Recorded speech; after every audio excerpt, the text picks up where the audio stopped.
नमस्कार। महाविद्यालय के YouTube चैनल पर सभी छात्रों का स्वागत है। संस्कृत साहित्य स्नातक तृतीय वर्ष प्रथम प्रश्न पत्र में चलने वाले अंश श्रीमद् भगवत गीता का अध्यापन इस ऑडियो वीडियो ई व्याख्यान में करवाया जा रहा है। गत ऑडियो ई व्याख्यान में हमने द्वितीय अध्याय के श्लोक संख्या 35 तक का अध्यापन करवा लिया था। गीता महाभारत का संकलित अंश है, जिसमें श्री कृष्ण द्वारा युद्ध भूमि में ही युद्ध से विचलित किंकर्तव्य विमूढ़ स्थिति में अवस्थित अर्जुन को कर्तव्य उपदेश दिया जाता है, जो संपूर्ण संस्कृत साहित्य में गीतोपदेश नाम से प्रख्यात है। गीता में 18 अध्याय है, जिनमें 3 अध्याय हमारे पाठ्यक्रम में है, द्वितीय अध्याय, तृतीय अध्याय और चतुर्थ अध्याय। द्वितीय अध्याय का प्रारंभ असमंजस की स्थिति में अवस्थित अर्जुन की अवस्था से होता है। उसके उपरांत युद्ध भूमि में ही श्री कृष्ण अर्जुन को युद्ध करने का, क्षत्रिय मार्ग पर आगे बढ़ने का, नीति और धर्म का पालन करने का उपदेश देते हैं। उसी प्रक्रम में वे आत्मतत्व की अजरता अमरता का वर्णन करते हैं। उसी प्रक्रम में वे आगे क्षत्रिय के लिए जो उचित धर्म है उसका वर्णन करते हैं। उसी क्रम में आगे यह श्लोक प्रस्तुत है। 36वां श्लोक है, एवाच्य वादांश्च बहून् वदिष्यन्ति तवाहिता निन्दन्तस्तव सामर्थ्यम ततो दुःखतरम नु किम। श्री कृष्ण अर्जुन से युद्ध न करने पर जो उसके दुष्परिणाम है, अर्जुन के विषय में जो लोग अभ्युक्तियाँ कहेंगे, जो आलोचनाएं करेंगे, जो अपयश होगा, जो निंदा होगी, उसके विषय में अर्जुन को बता रहे हैं कि हे अर्जुन, यदि तुम युद्ध नहीं करते हो तो जो स्थिति होगी वो कैसी होगी। इसी का वर्णन इस श्लोक में है। एवाच्य वादांश्च बहून् वदिष्यन्ति तवाहिता। वदिष्यन्ति क्रियापद है, लृट लकार, प्रथम पुरुष बहुवचन। कहेंगे, तुम्हारे विषय में कहेंगे। कौन? तवाहिता, तव अहिता, तुम्हारा अहित चाहने वाले, तुम्हारे निंदक लोग, तुम्हारे बुराई करने वाले लोग कहेंगे। क्या कहेंगे? एवाच्य वादांश्च बहून्। बहून् एवाच्य वादांश, बहुत सारी न बोलने योग्य बातें हैं, बहुत सारी जो निंदाएं हैं वो तुम्हारे विषय में कहेंगे। निन्दन्तस्तव सामर्थ्यम ततो दुःखतरम नु किम। और तुम्हारे जो सामर्थ्य है, पराक्रम है, उसकी वो विविध प्रकार से निंदाएं करेंगे। और इससे अधिक दुख का विषय और क्या हो सकता है। हे अर्जुन, तुम्हारा अहित चाहने वाले लोग तुम्हारे युद्ध नहीं करने पर तुम्हारे विषय में बहुत सारी न बोलने योग्य बातें करेंगे। ये युद्ध से भाग गया, ये कायर है, इसने रण छोड़ दिया, ये युद्ध के योग्य ही नहीं था, इत्यादि बहुत सारी बातें करेंगे। और तुम्हारे सामर्थ्य की निंदा भी करेंगे। इसमें तो पराक्रम ही नहीं था, ऐसा भी कहेंगे।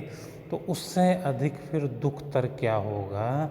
इसलिए हे अर्जुन, तुम्हें इस क्षत्रियोचित युद्ध मार्ग पर आगे बढ़ना चाहिए।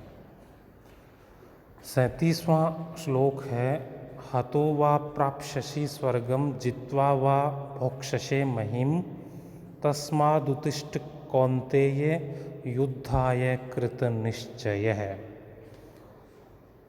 श्री कृष्ण युद्ध करने पर जो विकल्प उपस्थित होंगे, उन दोनों ही विकल्प को युद्ध न करने की अपेक्षा बेहतर बताते हुए कहते हैं कि हे अर्जुन, हतो वा प्राप्स्यसि स्वर्गम, यदि तुम युद्ध में हतो मर भी गए तो प्राप्स्यसि स्वर्गम, स्वर्गम प्राप्स्यसि, स्वर्ग को प्राप्त करोगे।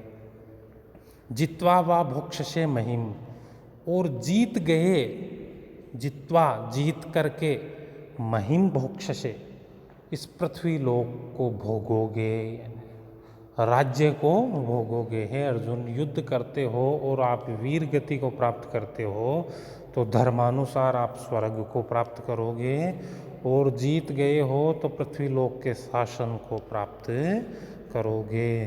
तस्मात् उत्तिष्ठ कौन्तेय युद्धाय कृतनिश्चयः, इसलिए हे कौन्तेय, हे कुंती पुत्र, तस्मात् उत्तिष्ठ, इसलिए तुम उठ खड़े हो, युद्धाय कृतनिश्चय, युद्ध के लिए निश्चय करके तुम्हें उठ खड़ा होना चाहिए और युद्ध के लिए तैयार हो जाना चाहिए।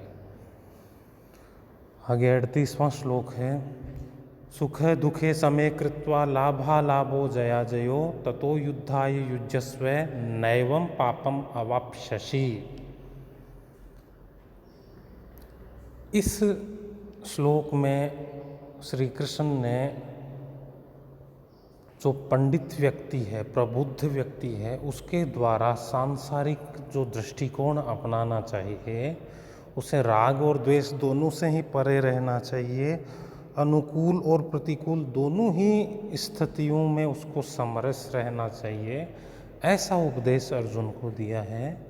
सुख दुखे समे कृत्वा, जो व्यक्ति सुख और दुख को समान मान करके, लाभा लाभो जया जयो, लाभ अलाभ, लाभ और हानि को समान मान करके, जय अजय, जय और पराजय को समान मान करके, ततो युद्धाय युज्यस्व, उसके बाद युद्ध में प्रवृत्त होता है, युद्ध के लिए तैयार होता है, तो नैवं पापम अवाप्स्यसि, वह व्यक्ति पाप को प्राप्त नहीं करता है। इस प्रकार जो युद्ध में प्रवृत्त हुआ व्यक्ति पाप को प्राप्त नहीं करता है। इसलिए हे अर्जुन, सुख दुख लाभ हानि जय पराजय, इन सब से ऊपर उठकर आप केवल क्षत्रिय और चित्त और नीति और धर्म मार्ग पर आगे बढ़ते हुए युद्ध करोगे तो उस प्रकार से जो पाप है उसको आप प्राप्त नहीं करोगे। जो तुम्हारे मन में शंकाएं हैं, मैं मेरे परिजनों को कैसे मारूं, मैं पापी हूँगा, तो इस प्रकार का जो चिंतन करके मनुष्य धर्म मार्ग पर प्रवृत्त होता है, जो लाभ हानि जय पराजय सुख दुख है दोनों में समान रहकर धर्म मार्ग पर प्रवृत्त रहता है, वह व्यक्ति पाप को प्राप्त नहीं करता। 39वां श्लोक है, एषा ते अभिहिता सांख्ये बुद्धिर्योगे त्व इमां शृणु, बुद्ध्या युक्तो यया पार्थ करम बंधम प्रहास्यसि। एषा ते अभिहिता सांख्ये बुद्धि योगे तु इमां शृणु। हे अर्जुन, ऐसा अभिहिता, यह कही गई है, ते तुम्हारे लिए, तुम्हारे प्रति जो सांख्य योगे, सांख्य और योग वाली जो बुद्धि कही गई है, सांख्य और योग के विषय में जो उचित है वो कहा गया है, तू इमाम सुनो, उसको तुम ध्यान से सुनो। बुद्ध्या युक्तो यया पार्थ, बुद्धि से युक्त, जिस बुद्धि से, कौन सी सांख्य और योग वाली जो बुद्धि है, उस बुद्धि से हे पार्थ, यया उस बुद्धि के द्वारा कर्म बंधम प्रहास्यसि, जो कर्मों का बंधन है, पाप पुण्य रूपी कर्म फल रूपी बंधन है, उसको प्रहास्यसि भली प्रकार से तोड़ देता है। हे मनुष्य, हे पार्थ, हे अर्जुन, जो मनुष्य सांख्य और योग वाली इस उत्तम बुद्धि को जान करके कर्मों में प्रवृत्त होता है, वह उस बुद्धि से युक्त मनुष्य कर्म बंधन को भली प्रकार से तोड़ देता है, अर्थात वह कर्मों के बंधन में नहीं बंधता है। आगे 40वां श्लोक है, नेहाभिक्रमनाशोस्ति प्रत्ययवायो न विद्यते स्वल्पमप्यस्य धर्मस्य त्रायते महतो भयात्। न इह अभिक्रम नाशो, यहाँ अभिक्रम का नाश नहीं है,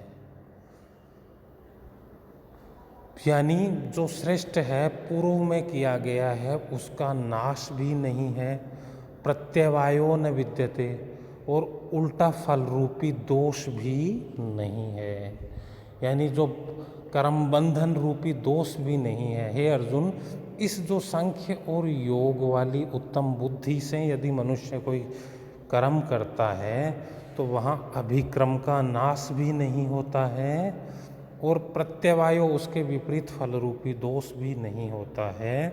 स्वल्पम अपि अस्य धर्मस्य, थोड़ा सा भी इस धर्म को जाल लेना, इस धर्म पर चल लेना, त्रायते महतो भयात, महान भय से बचा लेता है, महान भय से मुक्त कर लेता है। ये सांख्य और योग वाली जो कर्मों से न बांधने वाली बुद्धि है वो कर्म मार्ग है, उस पर चलने से अभिक्रम का नाश भी नहीं होता है, फल का दोष भी नहीं होता है। और ऐसी बुद्धि, ऐसे धर्म मार्ग को थोड़ा सा भी जान लेना महान भय से मनुष्य को बचा देता है। हे अर्जुन, इसलिए तू ज्ञान और विवेक को जान करके जो कर्म मार्ग है उस पर प्रवृत्त हो और अपना जो क्षत्रियोचित कर्म है, जो वर्तमान कर्म है तेरे समक्ष, उस युद्ध रूपी कर्म पर आगे बढ़ते हुए तुझे युद्ध के लिए तैयार रहना चाहिए। इस प्रकार हमने 35 से लेकर 36 से लेकर 40 तक के श्लोकों का अध्यापन करवाया। आगे हम इसी क्रम में आगे बढ़ेंगे। धन्यवाद।